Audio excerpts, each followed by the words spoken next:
জামাল তার ছেলে আবির আর বউ তন্নিকে নিয়ে বসবাস করে। জামাল হলো অনেক বোকা, তাকে এক করতে বললে আরেক করে বসে। জামালের এই কাণ্ড দেখে গ্রামের সকলে হাসাহাসি করে। একদিন চায়ের দোকানে বসে সকলে চা খাচ্ছিল আর গল্প করছিল। দোকানের পাশ দিয়েই জামাল যাচ্ছিল। ভাই, ওই দেখো, বুদ্ধু জামাল যাচ্ছে। আরে তাই তো। এই দাঁড়া, একটু মজা করা যাক। আমি ডাক দিচ্ছি, দাঁড়া। এই ও জামাল ভাই, জামাল ভাই।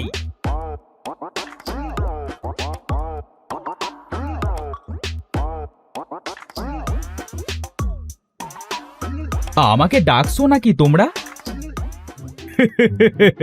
তুমি ছাড়া কি জামাল নামের আর কেউ আছে এখানে? হ্যাঁ, আমার আশেপাশে তো কাউকে দেখছি না, তাহলে কাকে দেখছো? এই তোমাকে ডাকছে গো জামাল ভাই, তোমাকেই দেখছে।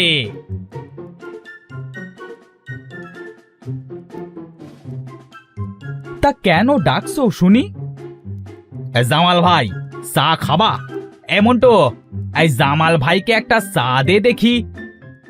হ্যাঁ গো, তা চা কিভাবে খেতে হয়? চা খেতে কেমন লাগে? মানে চা দেখতে কেমন? দেখছো না, আমরা খাচ্ছি। তুমিও একটা চা খেয়ে দেখো, খেতে কেমন। এই নিন জামাল ভাই, আপনার চা। জামাল চা মুখে দিতেই সেটা ফেলে দেয়। থু থু থু, কি গরম আর কি বিশ্রী খেতে। উফ, গালটা পুড়ে গেল। উফ, এই তোমার কাছে চাটা বিশ্রী মনে হচ্ছে?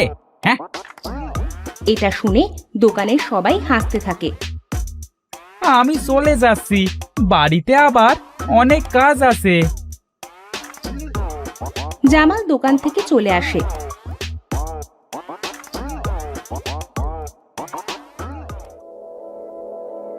বাড়িতে যাওয়ার পথে মিলনের সাথে দেখা হয়।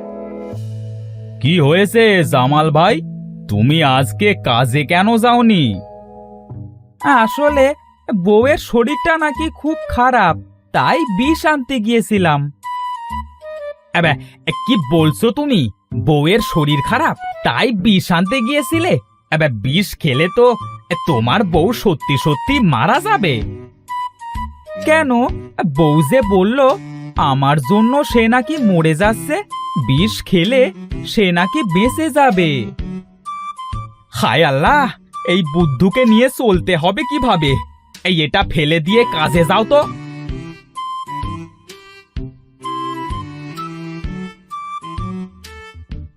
তাহলে বউ কেন বলল বিষ খেলে বউ বেঁচে যাবে? কিছুই মাথায় ঢুকছে না। মালিক আবার কাজে যেতে বলল, আমিও মালিকের পিছু পিছু যাই।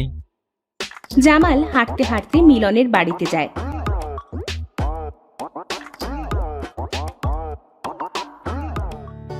মালিক, আমি চলে এসেছি কাজ করতে। হ্যাঁ, তা বেশ করেছো।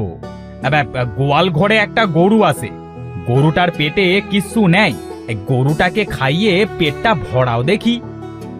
ঠিক আছে মালিক।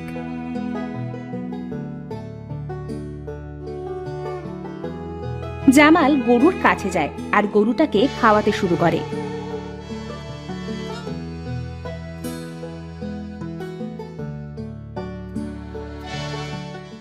গরুর কখন খাওয়া শেষ হবে আর আমি কখন অন্য কাজ করব?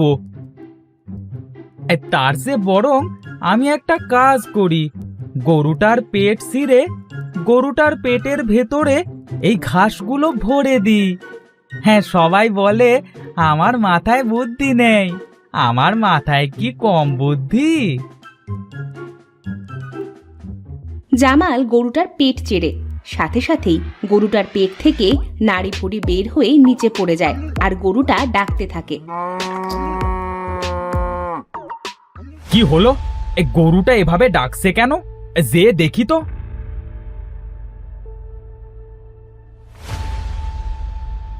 মিলন গরুটার কাছে যায়, গিয়ে দেখে গরুটা শুয়ে মৃত্যুর জন্য ছটফট করছে। হায় হায়, এটা আমার কি সর্বনাশ হলো! জামাল ভাই, এটা তুমি কি করলে?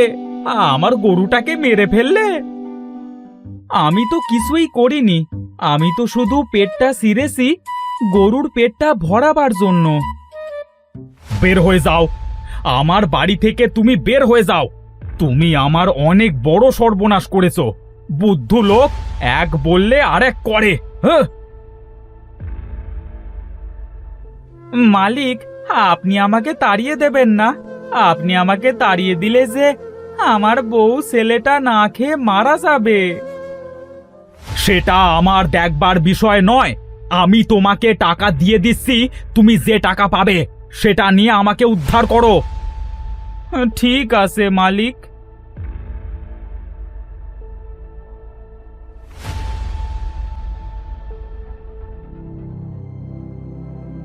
জামাল ওদের বাড়ি থেকে চলে আসার পথে তার ছেলে আবিরের সাথে দেখা হয়।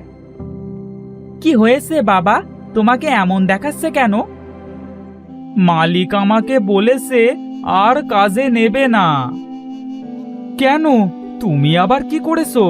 নিশ্চয়ই কোনো গন্ডগোল পাকিয়েছো। না রে বাবা, আমি তো কিছু করিনি। মালিক আমাকে গরুর পেট ভরাতে বলেছিল, সেজন্য আমি গরুর পেট ছিঁড়েছি, যাতে গরুর পেট তাড়াতাড়ি ভরে। এজন্য মালিক আমাকে তাড়িয়ে দিল। হায় হায়, কি করেছো তুমি এটা? তুমি গরুর পেট ছিঁড়েছো? তোমাকে তাড়িয়ে দেবে না তো কি করবে বাবা? এখন বাড়িতে চলো।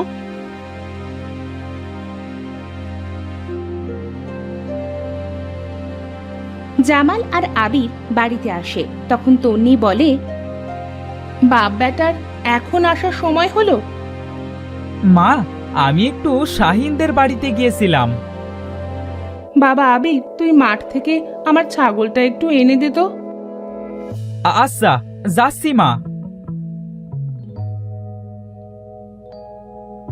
তনি কিছু ফল গাছ জামালকে দিয়ে বলে, এই যে শোনো, তোমাকে বলছি, এই নাও কিছু ফল গাছের চারা, এগুলো লাগিয়ে যত্ন নেবে। আমি একটু বাবার বাড়িতে যাচ্ছি আবিরকে নিয়ে। এই যে মা, তোমার ছাগল। মা, তুমি যে আমাকে নিয়ে নানুর বাড়িতে যেতে চাচ্ছ, বাবা কি তোমার সাধের ফল গাছগুলো পরিচর্যা করতে পারবে? আমি বাবার সাথে থাকছি। তাও ঠিক বলেছিস, তাহলে আমি একাই যাচ্ছি। শোনো, তোমাকে বলছি, আমার ফল গাছগুলোতে রোজ দুবেলা পানি দেবে কিন্তু।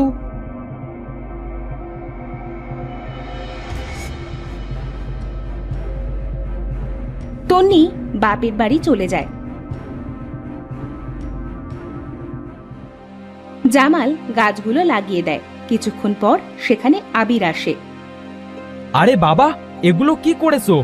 এমন করে গাছ লাগালে যে একটা গাছও বাঁচবে না, সব মারা যাবে। জামাল গাছগুলো লাগিয়ে বাড়িতে চলে গেল। আবির গাছগুলো আবার নতুন করে লাগায়।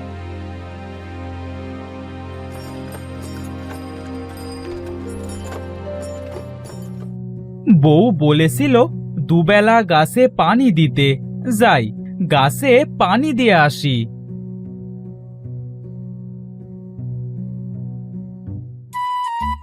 প্রতিটা গাছের গোড়ায় একটা করে বোতলে পানি ভরে রেখে আসে।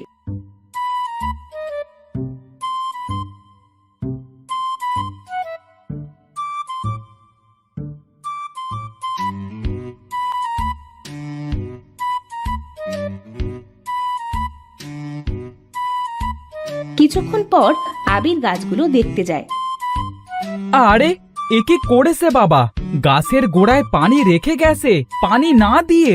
উফ, এনাকে নিয়ে আর পারি না।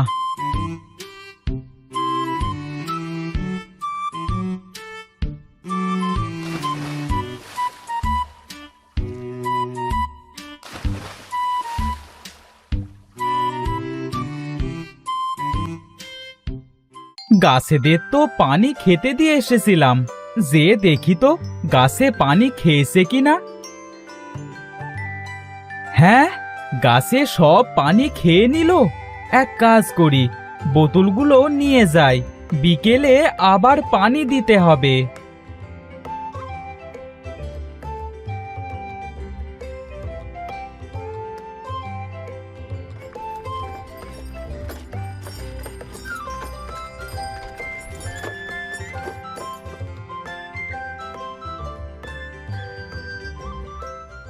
কি গো, তুমি বাড়িতে চলে এসেছো?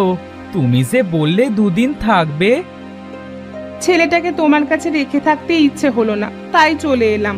তোমার কাছে কালকে একটা তেল দিয়েছিলাম না, ওই তেলটা এনে মাথাটা একটু মালিশ করে দাও তো, খুব ব্যথা করছে।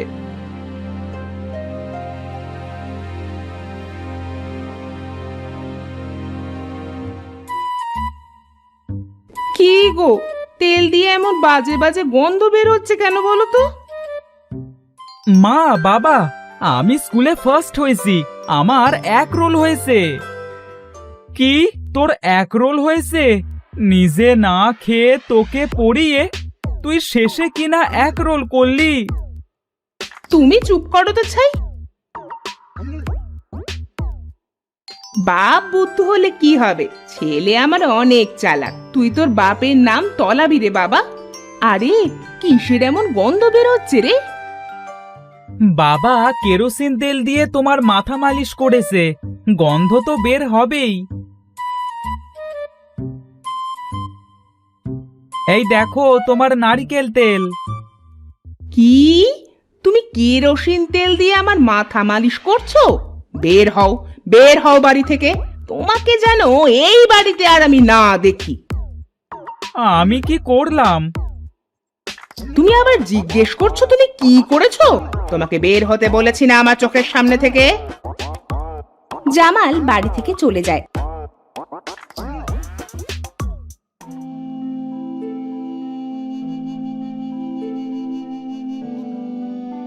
আর একটা গাছের গোড়ায় বসে কাঁদতে থাকে। বউ আমাকে বাড়ি থেকে বের করে দিল কেন? অন্যদিকে তুমি বাবাকে বাড়ি থেকে বের করে দিলে, না জানি বাবা কোথায় গেল। তুই ঠিকই বলেছিস, ওরকম মানুষকে বাড়ি থেকে তাড়িয়ে দেওয়া আমার উচিত হয়নি। না জানি কোথায় আছে। আমি বাবাকে খুঁজতে যাচ্ছি।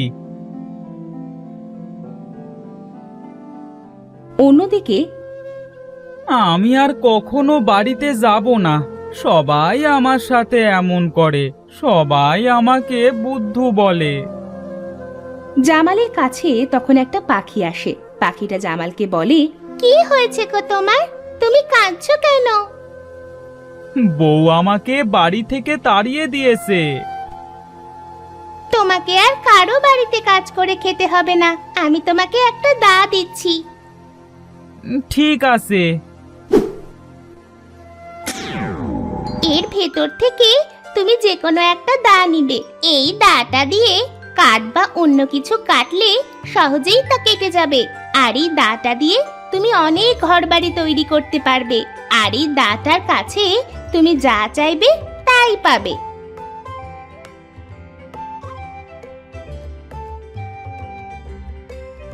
আমি আমি প্রথমটা নেব।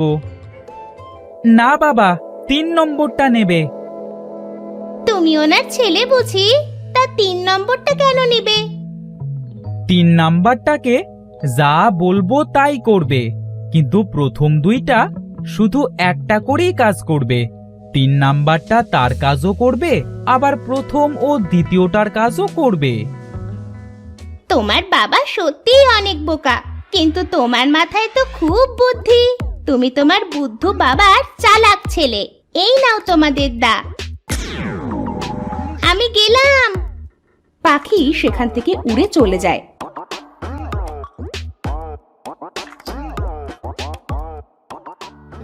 অন্যদিকে আবির আর তার বাবা বাড়িতে চলে আসে। জাদুর দাকে আবির তার বাপের মাথায় বুদ্ধি দিতে বলে। জাদুর দা, আমার বাবার মাথায় বুদ্ধি দাও তো। বাবা, এই দাকে আমাদের বাড়ি বানিয়ে দিতে বল। বাবা, তোমার মাথায় তো সত্যি সত্যি বুদ্ধি হয়েছে। আবির দাকে সুন্দর একটা বাড়ি বানিয়ে দিতে বলল। দা তাদের সুন্দর একটা বাড়ি বানিয়ে দেয়। তারা জাদুর দাকে যাই বলে জাদুর দা সাথে সাথেই তাই করে দেয়।